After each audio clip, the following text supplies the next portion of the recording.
अस्सलाम वालेकुम वरहमतुल्लाह। अगर आप अपने बच्चों, पोतों या छोटे बहन भाइयों में से किसी को हाफिज़ कुरान बनाना चाहते हैं तो ये वीडियो आपके लिए है, क्योंकि इसमें मैं अपना कुछ एक्सपीरियंस आपके साथ शेयर करूंगा और कुछ टिप्स भी दूंगा, तो इंशाअल्लाह ताला आपको बहुत फ़ायदा होगा। तो सबसे पहले बात कर लेते हैं एज की।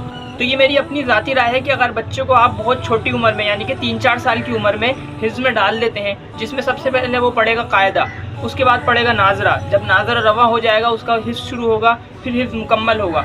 इस पूरे प्रोसेस के अंदर जो बच्चे ज़हीन होते हैं वो तो बहुत जल्दी हिफ्ज़ कर लेते हैं, लेकिन जो बच्चे कमज़ोर जहन के होते हैं उनको बहुत साल भी लग जाते हैं हिफ्ज़ करने में और बहुत सी परेशानियों का भी सामना करना पड़ता है। और आगे जाके जब उनका स्कूल में एडमिशन होता है तो उनकी बेस ना बने होने की वजह से उनको वहाँ भी बहुत सी प्रॉब्लम फेस करनी पड़ती हैं। लिहाजा करना आपने ये है कि शुरू में असली तालीम और नाज़रा कुरान साथ चलने दें, और जब तक हिफ्ज़ शुरू नहीं होता उस बच्चे को स्कूल भी पढ़ने दें। इससे इसकी असली तालीम की भी बेस बन जाएगी। और जैसे ही हिफ्ज़ शुरू हो तो अब बच्चे का सारा ध्यान हिफ्ज़ पर होना चाहिए और असली तालीम को कुछ अरसे के लिए रुकवा दीजिए, तो इंशाअल्लाह ताला आपके बच्चे को किसी किस्म की प्रॉब्लम फेस नहीं करनी पड़ेगी।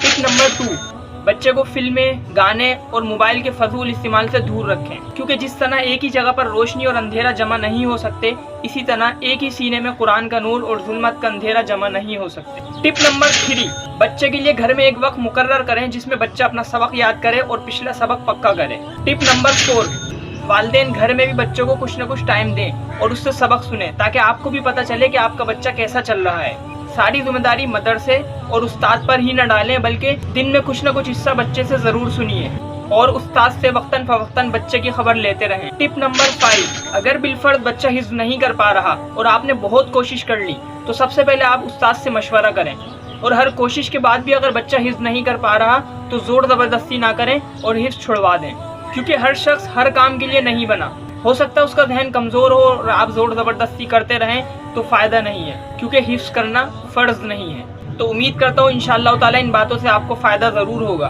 बातें तो और भी हैं करने को, लेकिन वीडियो बहुत लंबी हो गई। अगर इस वीडियो का पार्ट 2 आप देखना चाहते हैं तो वीडियो के नीचे कमेंट करें। अपने भाई को दुआ में याद रखिएगा। अस्सलाम वालेकुम।